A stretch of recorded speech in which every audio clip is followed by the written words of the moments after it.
How to substitute players on Fantasy Premier League. Hello everyone, welcome back to our channel. So today in this video tutorial, we'll be discussing about substituting players in FPL. So first, you need to go ahead and install the latest version of FPL application on your mobile device and make sure that you're logged in with your specific account. Now once you're in the home page, tap on the fantasy at the bottom that is between latest and matches. Once you're in this page, tap on pick team option. Now in order to substitute a player, you need to tap on the player that you want to replace first. I'm going to go ahead and tap on Gabriel. Now tap on substitute, which is beside full profile in the bottom right corner of the screen.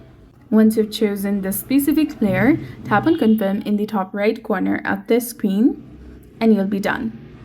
So that's it for this video. This is how you can substitute players on Fantasy Premier League. So if you found this guide helpful, please like, share and subscribe. Thanks for watching.